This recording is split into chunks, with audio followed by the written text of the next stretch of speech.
Hello friends, welcome to the Jazz Ranch down south. We're in North Carolina. We're down here visiting our families. And we got stormy weather out here, so it's a good day to be making a video. And I have a special one for you today.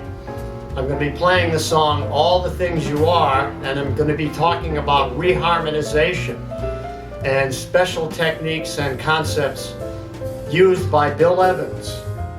So I'm going to start off by playing the song and then I'll talk about it later on. So here we go with a great song by Jerome Kern, All the Things You Are.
Okay, here we go.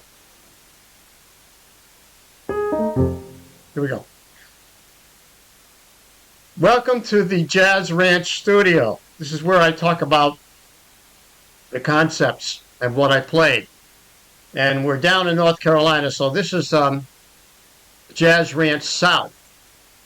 We're in it's stormy weather, so we got we got this thing.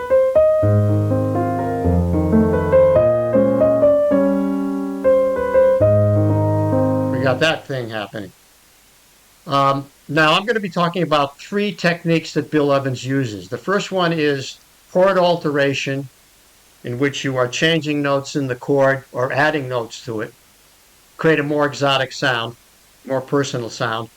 The second technique would be to change the bass line or the bass notes to get a different feeling or a different sound in the chord.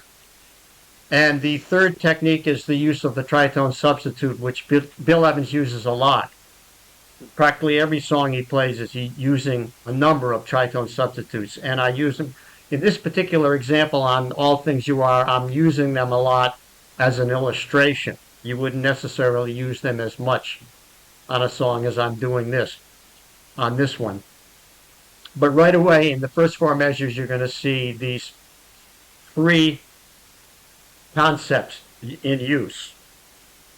I'll play the first four measures as they were written on the original score. We're in the key of A flat major, but we go down and start on the relative minor, F minor 7. So it's F minor 7, the B flat minor 7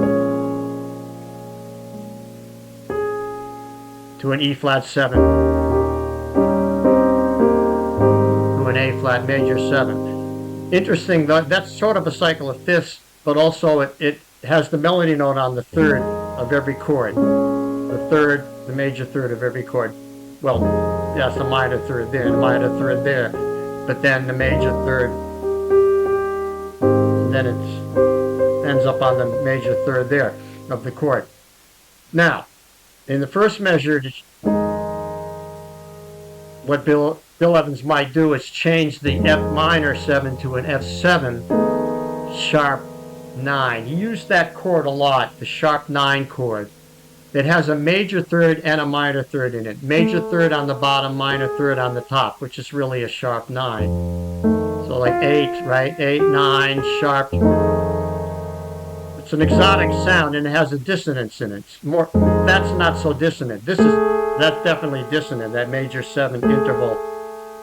It's like a minor second interval, but it's an octave apart, you know. So there you have that chord, and you can add a flat 5 to it to make it even more exotic sounding, like this. Yeah, that's real pretty. And the interesting thing about that is with that interval in there of those two notes, they're going to resolve to the B flat, which is the root of the next chord, which is B flat minor 7. Now we alter that to a sharp 9, and you can put that flat 5 in there, and now that surrounds the E flat, which is the next chord, E flat 7. Now here's where we add the we add the tritone substitute. Now, what is the tritone substitute of E flat 7? I'm going to add it to the measure rather than just substitute it. I'm going to add it to it like that. Now what it does is it creates, instead of just staying on E flat, it creates and puts another bass note in there and another chord to approach the A flat major, where we resolve to. So 5, 1, you know, 5, that's an E flat 7 is a 5 of A flat. So now we create the half step approach to the A flat. That's what the tritone substitute does, is it creates the half tone approach to the next chord. Now, how does it work? It's 3 whole steps above the root of the E flat 7, 3 whole steps, or flat 5, try being 3, and it's an interval of a flat 5, or tritone interval is called a flat 5 interval. So now, why does it work? Because of the common tones. E flat 7, take an E flat 7 now and put the flat 5 in it. Alter it to a flat 5. Now create inversions of it. What do you end up with? An A7 flat 5. Same exact notes. They have the same exact notes in common. Different partials, in other words. You know, in other words, the third of the E flat becomes the flat 7 of the A7, and so on. They exchange where the notes fit in the chord, but they are the exact same notes. So that's the rule for chords that substitute for each other. That's why the 3 chord substitutes for the 1, because it has 3 notes in common with, you know, E minor 7 has 3 notes in common with C major 7. And A minor 7 has 3 notes in common with C major 6. You see, so they substitute for each other because of the common tones. All right, so there you have the tritone substitute working and resolving to A flat. Now, when I resolve to A flat, I'm going to use voicing with a sharp 5. But before that now, the E flat 7 to the A7, I'm going to change the E flat 7, and we're going to use the second concept of changing the bass note. I'm going to change it from E flat to E natural. Why do I do that? Well, because I can. I do it because I can. In other words, the melody note is going to work as a major third on the E flat 7, but on an E minor 7, it's going to be the minor third, and it's going to create a 2-5 relationship between that the E minor 7 and the A7 is a 2-5. It's a 2-5 in D, but we don't care if it's in D. We're not going to D, but it's still a 2-5, and 2-5s can exist independent of resolution to their logical chord. In this case, it's resolving to A flat, but it's still a 2-5. And it works, and it's a beautiful sound. You know, instead of this sound, you have this sound. Instead of this sound, you have, instead of this, you have this. Now, because of that, you have a new set of notes that you can improvise on. And, you know, you have the E minor. You know, you have an E minor chord instead of an E flat 7. You have a new set of notes you can improvise on. Now on the A flat major, I made it augmented fifth. I would have started with a diminished, exotic sounding, right? And their parallel movement of voicings.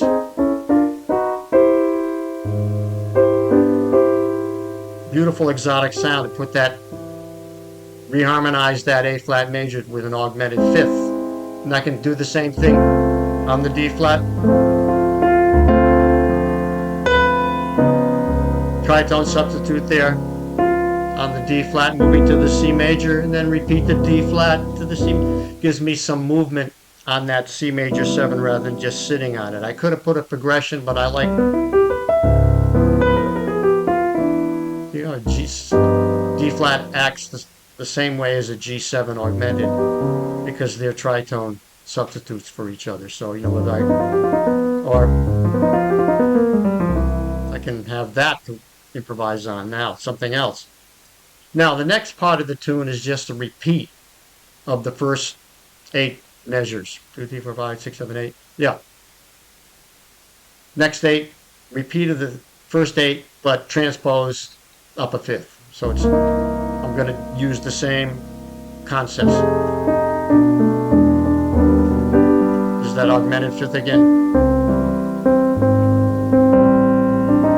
Tritone substitute there, A flat 7. Now, here's a good point. In this case, in the first 2 cases of this, I had A7 with that melody note being the dominant 7th, and then the second one was that being the dominant 7th. And now I have a different note. That note doesn't fit the chord. What is it? It's a sharp 11. 8, 9, 10, 11 sharp. See, so now I have to adjust the voicing. Someone asked me a question about this. They said, how come my tritone substitutes don't sound good? It's because you're not adjusting the voicing to the melody note. If it's a sharp 11, you have to voice it properly so that it sounds right. You know, in other words, I'm going to add the 9th, root, 3rd, 7th, 9th, sharp 11. I need that voicing there. You know, if it was that note, it'd be easy, or if it was this note, it'd be easy. But now I have to adjust the chord to fit the voicing. Resolving there. Now I did a fill. What is that? That's just that's a drop 2 voicing in which I'm playing the major scale. Right up the G scale.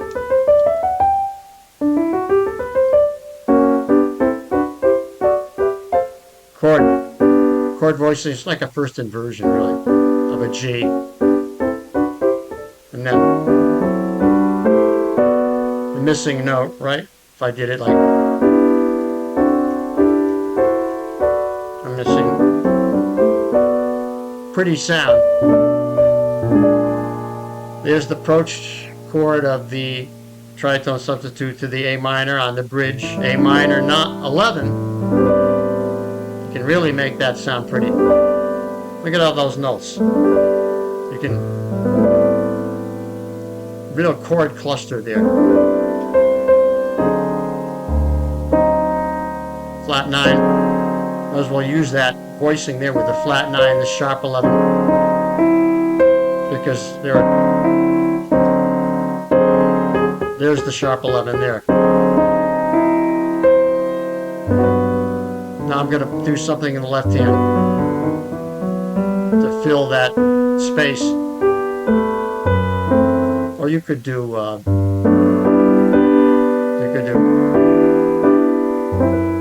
that's locked hands, you know, doubling the melody if you want to fill that melody in.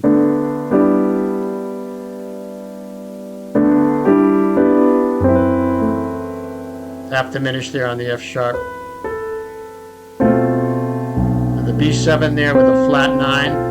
Another alteration, flat 9, sharp 11 there. And then put the tritone substitute there. Now we end up on E major, 7. Composer Kern ends up there. It's an A flat in the melody, but it's really a G sharp against an E, a third of the E. And then how does he get back to the original theme or the original statement where he wants to get back to F minor 7? Well, he puts a dominant 7. It's 5. So you have this da da. Now the problem with that for me was that it was too abrupt. So what I did was I created a progression to take me to the C rather than just going to it. There I went. Now that's something that Bill Evans would do. He would create a progression or create a whole new idea in a tune that is not in the tune, not written in the tune. The composer didn't use it, but he uses it because it's logical and it's beautiful, you know, and it works. So here you have E major, D9 sharp 11, D minor 7, and then C7 sharp 9 with the augmented fifth there. So why does it work? Because it's a descending bass line. You see, bass lines will hold things together, particularly stepwise like this. This is stepwise and then chromatic, and then cycle. You see, so that's how bass lines work. They work in cycles and they work in steps, ascending, descending, and through the cycle of fifths. That's how they make a logical chord progression. And music makes sense that way. At least more traditional music like this. Modern music does different things. So now the last part of the song is just a repeat of the first part. So again, the same thing. Now here, I like to use that major minor sound here. Or you could go sus.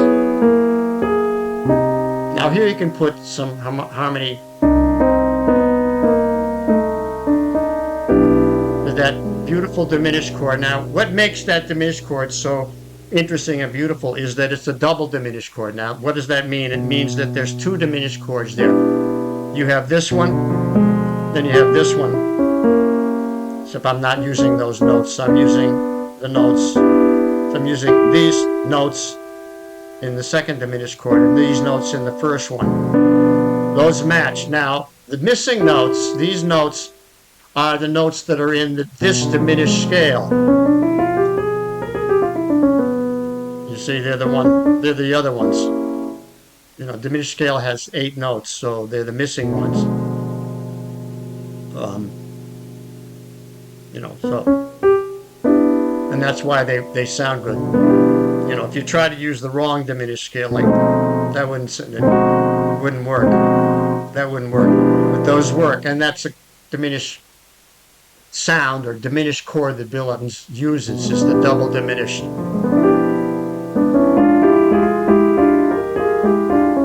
See how that's a very typical Bill Evans move.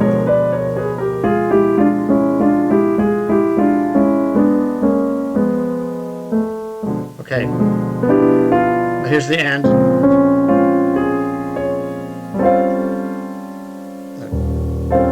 And then tritone substitute there, resolving to the A flat. So you end up in the relative major. You start out in the relative minor. It's a very clever song, uses the cycle of fifths, takes you through a variety of keys, key changes. It's beautiful. One of the great songs of all time. Now, I'm going to show you in my book the chapter on tritone substitutes. So here we go with that, and then I'll sign off. So thanks for watching, and we'll see you next time at the Jazz Ranch. Okay, this may not work out, but this is my book. Looking at it here now, I'm showing you in my book how to find tritone substitutes and how to use them in tunes. And I'm giving you examples. And here's the cycle of fifths. Now, within this, you can see that the tritone substitute, as I showed you, we went from the octave down to the middle. So whatever the chord is here, the tritone substitute will be the opposite point. So you can see this is the C7 in the cycle of fifths, and there's the F sharp there. Here's the D7 in the cycle of fifths. Here's the A flat there. It works perfectly. Here's the E7. There's the B flat 7 there. In other words, when you go to the opposite point in the cycle of fifths, you will see the tritone working perfectly. Signing off from the Jazz Ranch South. Thanks so much for joining me today. I hope you enjoyed this video. Please write to me. I love to hear your comments, and I will always respond to all comments if you give me enough time.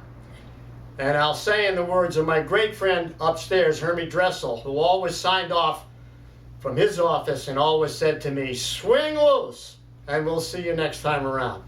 Bye-bye. Be cool. Bye-bye.